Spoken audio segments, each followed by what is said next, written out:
Welcome, another women's national team session from our program manual, this time covering the concept of reading.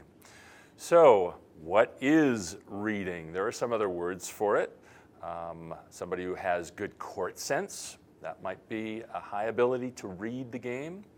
Another word you've probably heard a lot is volleyball IQ, or awareness, or anticipation. They're all terms that mean that somebody with good reading ability knows what's happening faster as the play develops. So what is it really? The fancy term for it is perceptual expertise, the ability to perceive things, especially with your sight, seeing and recognizing patterns in real time. That's exactly what we have to do on a volleyball court. We have these patterns unfolding. Every single play starts out with limitless possibilities, and these patterns will tell us eventually what's going to happen. So that was certainly one of my competitive advantages. I got to start the game when I was just 6 years old, and so I got tens of thousands, probably hundreds of thousands of chances to see real volleyball unfolding before me to build up this pattern awareness. So there are some myths about how people see the game, myths about people who see the game really well. And one of the myths is that people who have great volleyball IQ or great reading ability have much better sight than the rest of us. That is not true. It's not like they've got 20/10 or 25 vision. They have the same reasonably good vision or better that the rest of us do. So it's not a question of having really sharp eyes. Another myth that happens, that goes around this term of reading, is that people will say that you're born with this ability. It's almost like there's a reading gene in volleyball. That also is not true. We're born very much blank slates. We don't have any ability to read volleyball. There's no gene. But there are some realities, and one of them is that people build up like an encyclopedia. So one of the characteristics of good readers is that they have this encyclopedia, or I might also call it like a file of all these patterns, and a file cabinet. And so over the course of time, as you've seen more and more volleyball, you have these patterns stored away, and you can flip through and get to the right one or two or three cards that the play might be. So that would be one reality, is building up this visual encyclopedia. Another reality is the fact that we want to see these patterns in real time. There's a quote from somebody, an article I read about visual expertise quite a while ago, that talked about a goalkeeper in hockey. And one of the great players of all time in hockey, Wayne Gretzky, was skating down at his goal with the puck, and the goalie was just thinking, oh my God, what does he see that I cannot see right now? In a somewhat of a panic, because Wayne Gretzky had this great encyclopedia of pattern recognition. So another reality to seeing the game really well is being able to focus on the right things. People who haven't played much volleyball, they tend to ball watch a lot. They just follow the ball here and then follow the ball there, and their eyes go all over the place. They spend short periods of time on lots of different things. Very good readers of the game spend more time on fewer things. They understand what are the important things that I need to be looking at right now, and they spend more time on that. By having a proper focus, learning a sequence of their eyes. And then finally, they use all that information and they sift down, as I said, at the start of a play, all possibilities could happen. But every tenth of a second that the play extends or transpires, it means that you can start reducing down these possibilities. Let's say the pass goes off the net. Well, now we can roll or rule out the possibility of, most likely, of a quick attack. So we get to narrow down the possibilities.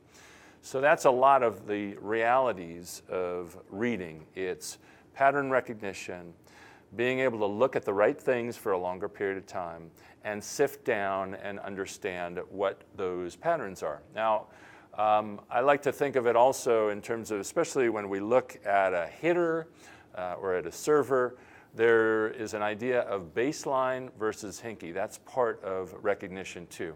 A hitter taking a normal swing, I would call that baseline. And so when you train in your gym, wherever that is, you should be building up these visual patterns of the hitters that you play with and against so that you can defend them better, block them better. But then there's the times that I call hinky where there's something off. And that comes from a story I read many years ago about border agents actually training as they wave cars past them on the way back into the United States. At first, they had no clue, these trainees, but after 6, 7, 9, 10,000 cars go by, they start recognizing these patterns. They couldn't even put words to these patterns, but there was something, and the term they used was hinky about the car. Maybe it was sitting a little lower and there were more people in than there should have been. Maybe the driver was acting a little nervous. So that's where hinky comes in, and it's a really important thing to recognize in volleyball. So there are 5 main strategies to trying to help build our reading ability. Obviously, I have them here: demonstration, time slices, slow motion video, video freeze, and real volleyball. So let's dive into the first one, and that is just some simple demonstrations. Certainly this would be more of, I don't know who that goofy guy is there taking a swing. Actually, I do know. That is more of a baseline swing. Somebody who has a left arm up, as right-handers often do, and an elbow that gets back. The elbow gets back means I can now put more force into the ball. That would be a baseline, hard-driven ball swing. Then there, instead of elbow back, a hitter might have elbow high. That tells you that there's not this ability to take hard-driven swings. And so this would be more of a hinky approach, or a hitter in the air who's looking hinky. Then there's elbow low. Wow, I'm looking goofier there as it goes. I must have really mistimed this ball. Anyway, that too would be major hinky. And I'm not put myself in any kind of ability to take a normal, hard-driven swing at the ball. And then finally, who knows? In fact, that would be your first homework question on this. With a hitter like this, leaning back, where is it most likely that a hitter on the opposing left side of the court, that is over here hitting at you from zone 4, where do you think that hitter might be more apt, more likely to hit the ball? And bonus question, what did this hitter do wrong in his approach to put himself in this position, leaning backwards somewhat as he's looking up at the ball? Okay, so those are the demonstrations. Oh, and of course, here's another example. It's not the clearest, but hopefully you can see it. These are actually grabbed where I just snipped some video, some still pictures off of USA Video. This is a former German opposite who did some nice playing for lots of years in her career. On the left, you can see her elbow back. On the right, you can see her elbow up. So clearly there's something different, very different there. Those things are not equal at all. One is baseline and one is hinky. So right there you have clues as a blocker and as a defender on the floor as to what's going to happen or what's not going to happen, what you get to rule out, to sift out. Now on to strategy 2. You can also look at some time slices. These are some slices that I took, again, off live video. They're not the clearest, but hopefully they give you a reasonable idea of the picture here. This is a server who in the men's game, actually from the Beijing Olympics, who served 2 consecutive serves. He's a Russian player against the US. And one of them was a hard-driven serve, and the other was an off-speed serve, a hinky serve. Here, everything looks pretty similar early in his approach. Then when we move over or move forward 5 or 6 short frames, we get to see things are looking different, clearly different. One of these, I'll let you say which in your homework assignment, is clearly going to be, is more of a baseline, more of a hard-driven serve, and the other is more of a hinky, more of an off-speed serve. So we'll look at contact now on these 2 serves. Again, this is the serve coming at us. And let's see how many, this is your homework assignment, how many differences can you pick out between these 2 pictures?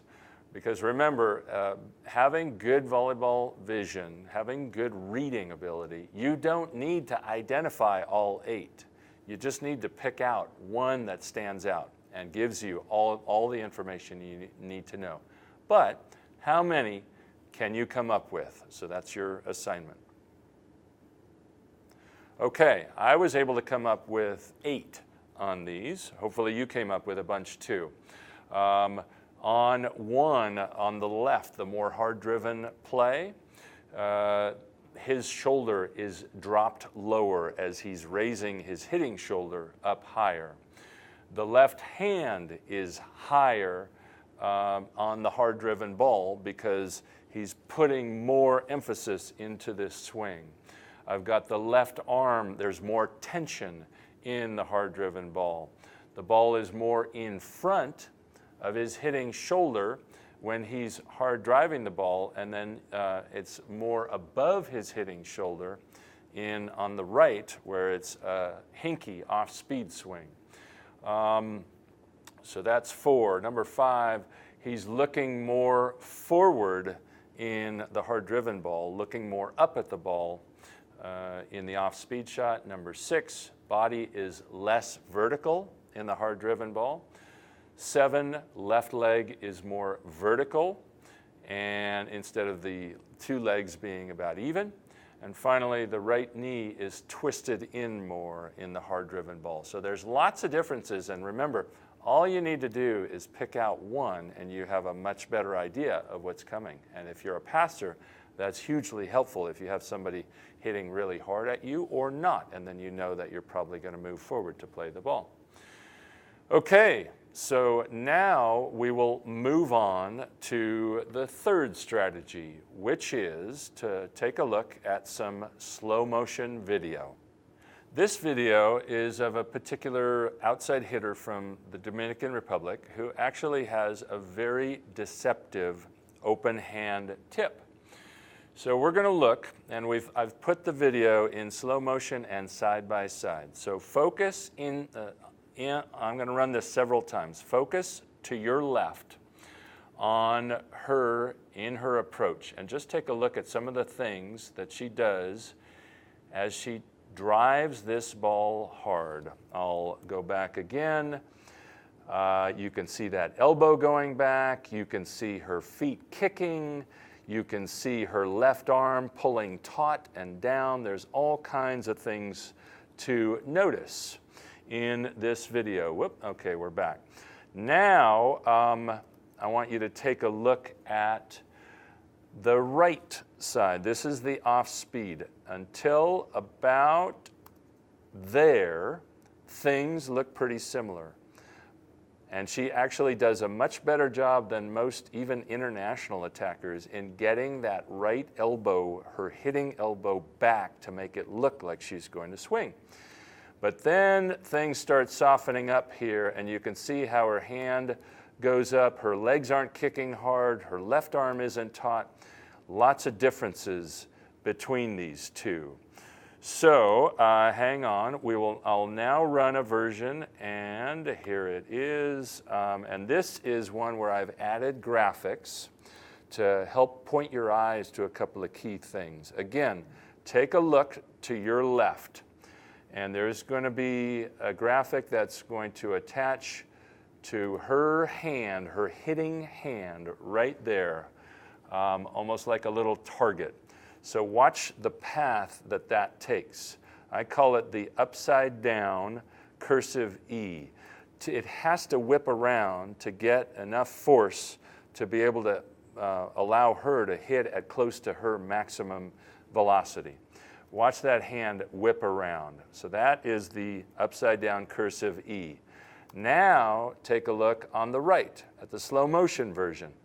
Watch, there's no whip at all. There's no upside down cursive E. Her hand goes straight up to the ball. That's a dead giveaway that she's hinky, that she's not going to attack this ball. This gives most defenders fits internationally, but if you know what to look for, you're not going to fall susceptible to that as much. Now back to the left, look at her foot, and that would be her right foot. It looks like to us on our left, but watch how hard that foot kicks as she makes her hard-driven attack swing. And then look on the right, the soft example, the hinky example, and there's no kick whatsoever. That doesn't mean you're looking at her feet. Obviously, you can't be looking at a hitter's feet. You have to be looking much more at her elbow, but even though that vision is centered on her elbow or her shoulder, there are things you can see in your peripheral vision that are going to give away her intentions. All right, now I'm going to flip videos to a version from the end line. Same kind of thing. Now she's actually attacking at us through the net. And on the left, you can see the left elbow whips behind her head and comes forward. And then on the right, sorry, did I say left elbow? I meant right elbow, her hitting elbow. On the right, her elbow never disappears and the hand just goes straight up to the ball. Again, a huge giveaway. Once more, last time we'll look at it with graphics. Look at, and this time there's going to be a little circle that shows up every so often around her hitting hand. So there it is, the circle, and in fact I'll try to, let's see if I can freeze it as we go here. Look at her hand disappeared behind her head as it whips around. It's now back behind her neck. She's swinging so hard at this ball. That's part of her baseline, her normal hard swing. And then we go forward. But if you look to, let's go back a little. If you look on the right, her hand stays in front of her the whole time. All big giveaways in this slow motion video as to how you're going to have a better time seeing the ball. And I just said see the ball there. What I really meant was see the hitter and see the developing pattern. Now we go on to strategy number 4, which is actually freezing some video and seeing if you can figure out what's going to happen next as we freeze it at a certain point. So we're going to be looking at a match USA against Brazil from the summer of 2017 on World Grand Prix, and we'll be looking at the Brazilian setter across the net. So I'm going to run these clips. We'll look at about 3 of them, and this will be a little homework for you to see if you can predict where the Brazilian setter, who is about to run in to set from zone 1 in right back, and we'll see if I can freeze it at the right point and not give it away too soon. So here we go. Serve comes at her, and I froze it. The ball is still a yard or more from her hands. Where do you think she's going to set this ball? What's the most likely chance? Maybe 0.2 of a second ago, you couldn't rule out some things. Now, I think you can rule out some things as to what she's going to set. I'll advance it a tiny bit more. So now the ball's in her hands. Where do you think she's setting the ball? She has 4 choices. I'll show you with my cursor. Hopefully that shows up. Barely does. She has a hitter on the left. She has a hitter out of the back court, a quick hitter in front of her, and then finally behind her she has a hitter on the far sideline. So there it is. I'm guessing that a lot of you saw that her hands were quite far out in front of her, meaning less likely that the ball is going to go behind. Okay, let's go on to the next clip. We've got a transition play. Where do you think this one's going? I haven't even gotten it 3 feet close to her yet. It's probably 4 or 5 feet from her hands. But there might be some things that might give it away. I'm going to back it up a little and freeze it a little later for you. Again, what do you think is going to happen? I see some kicking there also, which is a tendency of a number of setters who might be trying to make the ball go to a certain place. And we roll the video, going backwards. So some giveaways. We go to one last example. We will freeze right in her hands. Homework assignment. Where do you think she's going with this? Will unfreeze. Went out. So she did not actually set quick on any of those plays based on where that hand placement was regarding in relation to her head. Hands forward tended to tell us something. Hands higher tended to tell us something. So again, this is a video freeze strategy. And this can be really effective, especially reading opposing setters and opposing hitters. And for that matter, if you're a passer, especially when you have a server coming at you, there's some good things to be seen from that. But more and more videos is becoming accessible, becoming available at every level now. Lots more video happening in high school and clubs, certainly in college and beyond. But these are things where you can just run simple video on any device, your computer, a tablet, a phone, and freeze it and make it a game, make it a contest with, find a buddy and pick 10 clips and just say, all right, we'll freeze it here, we'll both write down our answers and we'll compare, we'll see how many we can get right. Where's the setter going to go with this ball? What's the hitter going to do? What's the server going to do? What zone is she going to serve? Is she going to serve short or deep? Those kinds of things. And then we go on to the last strategy, and that's just the best one, seeing a lot of volleyball. And that's why in our USA gym, we try to have the conditions as game-like as possible. So for example, you won't see many people standing on a box and attacking from that standing position off the box because we don't see that in real volleyball. We try not to involve coaches too much because I've been watching volleyball a long time and over 50 years, and I have yet to see a coach serve in volleyball. Now, if the coach is the only one available, then the coach probably has to do some serving. But seeing live, real volleyball as much as possible, as defenders, as blockers, will help us build this visual encyclopedia, this file cabinet of patterns, both on individual players and on teams in their systems. And this is a great way to build up these patterns in your head so that you have more, you have a very deep and thorough encyclopedia. So again, you have demo, I showed you a little of that. Some time slices, slow-mo video. We got to look at that Dominican outside hitter. Certainly video freeze is something you could use a lot. And then real volleyball, especially games maybe where players, hitters are encouraged to do something hinky once in a while. And you put that all together, and I'm excited for the possibilities in you building your ability to read the game and building deep and wide pattern recognition. Good luck.